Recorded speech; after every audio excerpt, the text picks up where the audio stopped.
everybody, it's Susan. I'm here this morning to share a design team project that I created for Memory Bound Scrapbooking Store. You guys all know I'm on their design team. And what I have here, this is the paper mache frame that I showed you that I brought home last week from the store.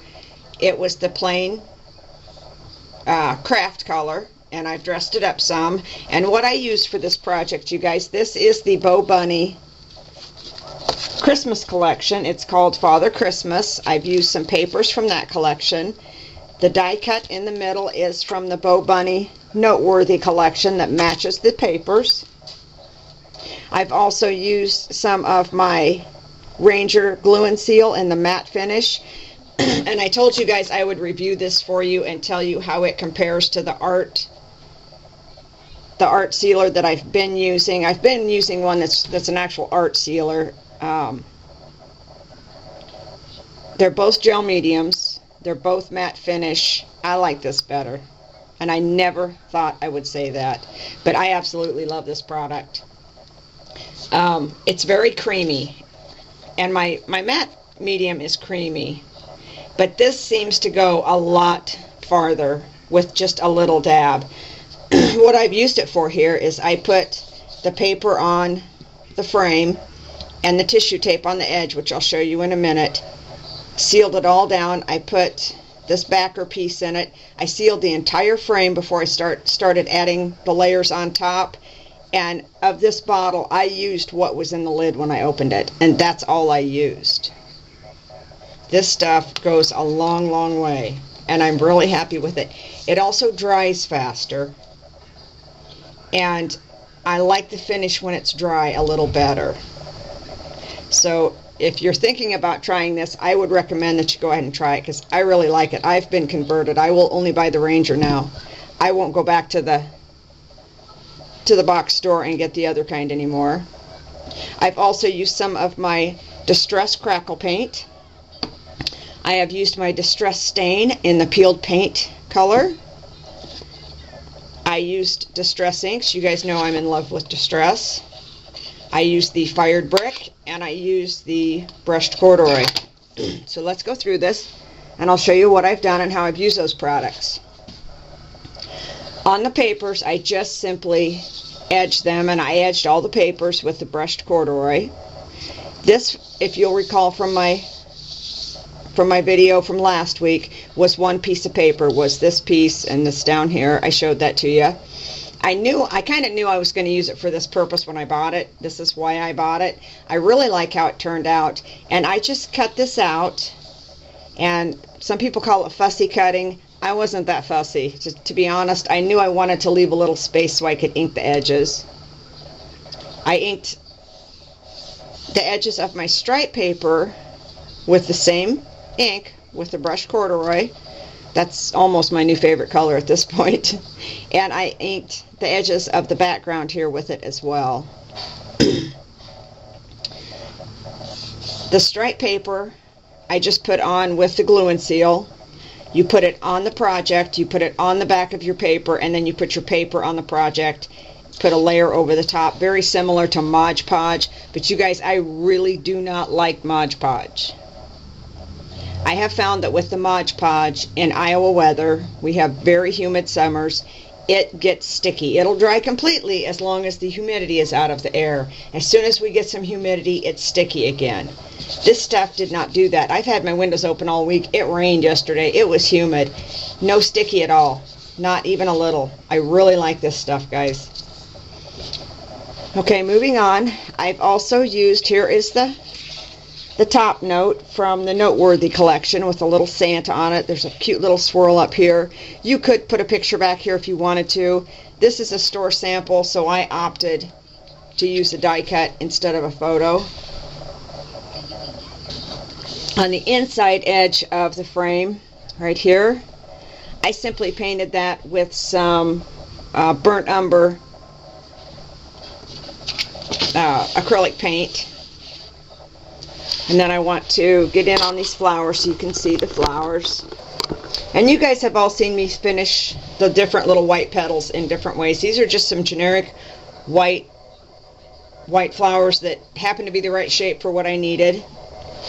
And on the white one on the top, or what used to be the white one on the top, I just simply applied a layer of the distressed crackle paint, let it dry, and inked over it with some of just a little bit of the fired brick to give it a touch of red. And then the brushed corduroy. Between the two combining the two colors, it ends up looking a little rusty, and I kind of like that. The darker flowers, I ended up watering down some cranberry acrylic paint and putting that on first. Then I put the crackle on, after they dried, obviously. I put on the crackle, and then I went over them with the fired brick and the brushed corduroy. And I really think it gives them a nice effect.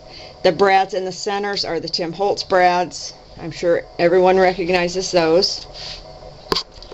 And I'm not gonna zoom out, I'm just gonna move the camera here. There we go.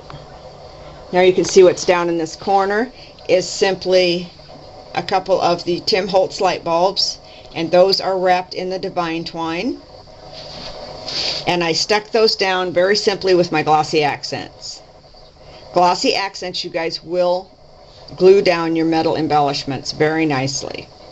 So that's what I did that with. Another one of the flowers with another of the Tim Holtz brads.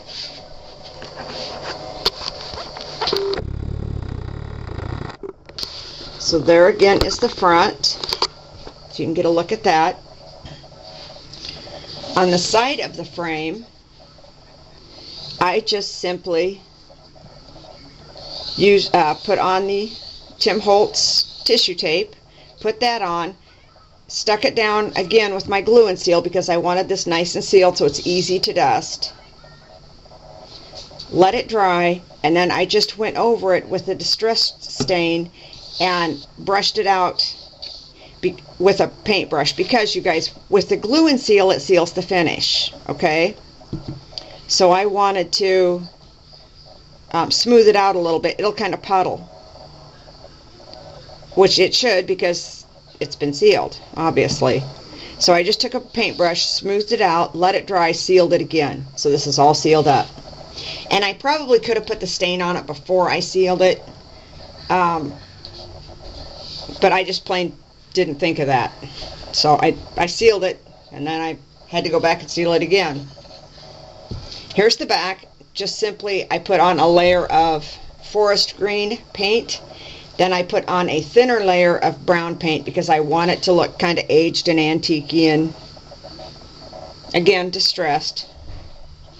So it sits just like that. You can also hang this on the wall if you want to. The overlays here I put on with my scrapbook adhesive foam dots. You guys know I love those. I use them all the time. I get those at the store. I like that they stick really, really well. So that is my project for today, you guys. I will be headed to Memory Bound this afternoon. I'm going to turn this project in. It's ready for the store. And I'm meeting a friend down there. Excuse me, you guys. You guys know it's allergies. I don't have to tell you at this point what it is. I'll just be so glad when fall gets here and it's all over. I'm meeting one of my viewers down there. She's a subscriber here on YouTube. Her name is Dee. I'm really looking forward to seeing her. She was one of my first subscribers, I think. I think she was right there at the beginning watching me. And she is coming all the way from Illinois to see the store, so I'm really excited about that. And they're going to do some other shopping, and they're going to be hanging out for the day, and she's bringing a friend with her. But I'm really excited. I need to get this video done so that I can take this to the store and turn it in while I'm in Des Moines.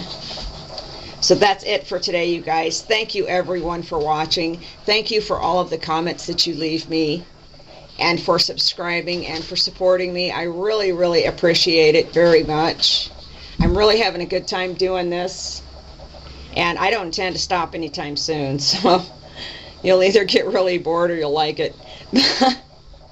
But that's it for today, guys. Again, thank you for watching. Everybody have a great weekend. Bye-bye.